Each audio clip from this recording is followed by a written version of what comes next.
सूर्य को अपना परिचय नहीं देना पड़ता।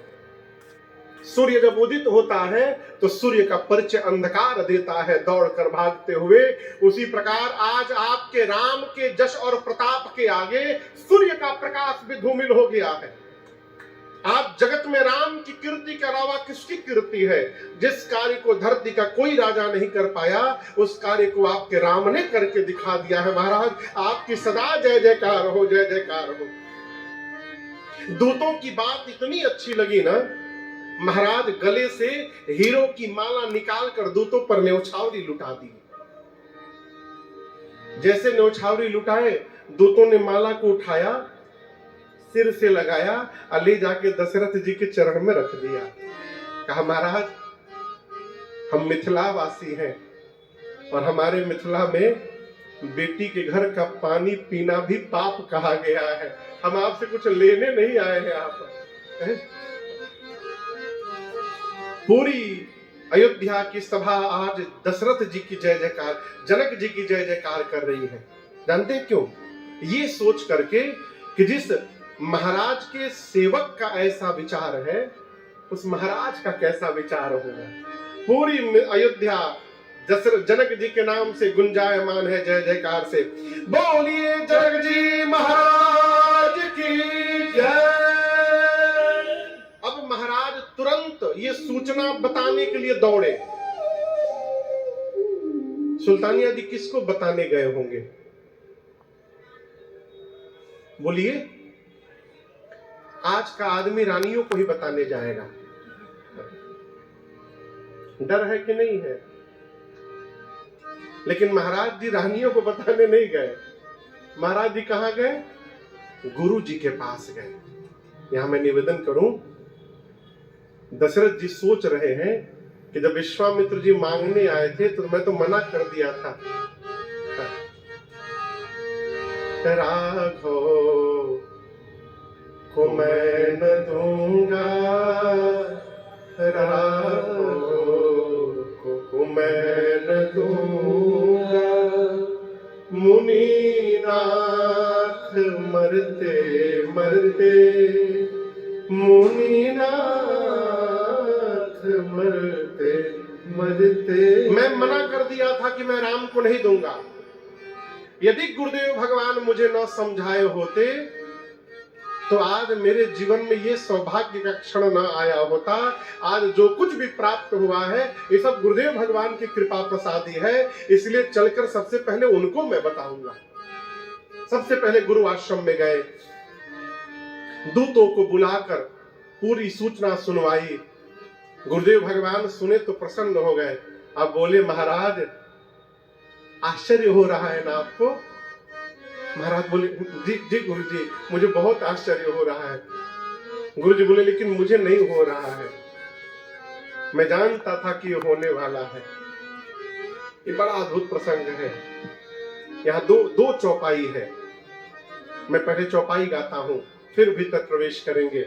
महाराज गुरुदेव कहते हैं, राजन जिमी सरिता सागर महु जाए, जिमी सरिता सागर महु जाए, यद्यपि ताहि कामना नाही, यद्यपि ताहि कामना नाही, तिमि सुख संपत्ति बिनहि बुलाए, तिमि सुख संपत्ति बिनहि बुलाए, तिमि सुख संपत्ति बिनहि बुलाए, तिमि सुख संपत्ति बिनहि बुलाए, धर्मशील पहि जाहि सुहाए, धर्मशील पहि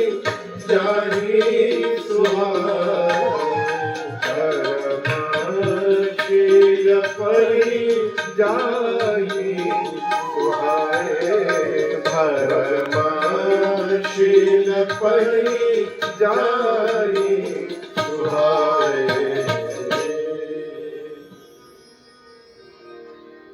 आप लोग भगवान श्री द्वारिकाधीश का दर्शन किए?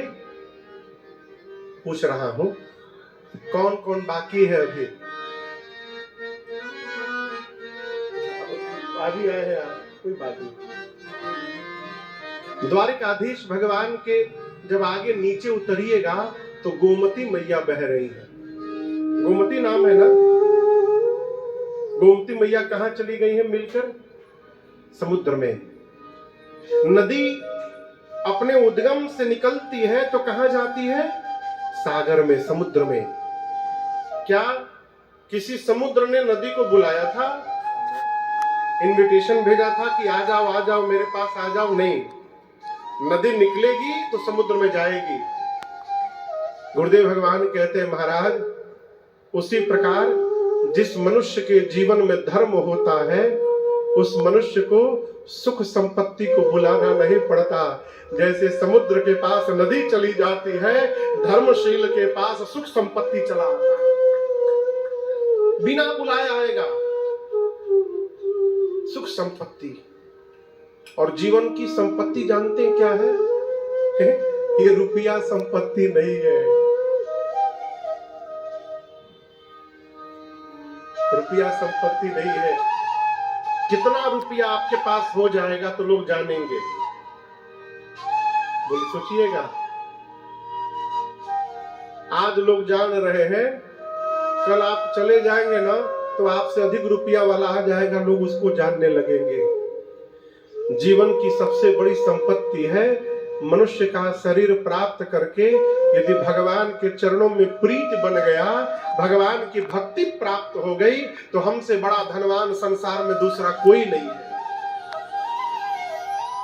मीराबाई चली गई लेकिन आज तक मीराबाई को लोग और याद करते हैं, इसी मंदिर में चली गई। ये जो दिख रहा है स्वरूप, लोगों ने माई को भीतर जाते देखा था, बस सरकार भीतर जाते देखा था लोगों ने।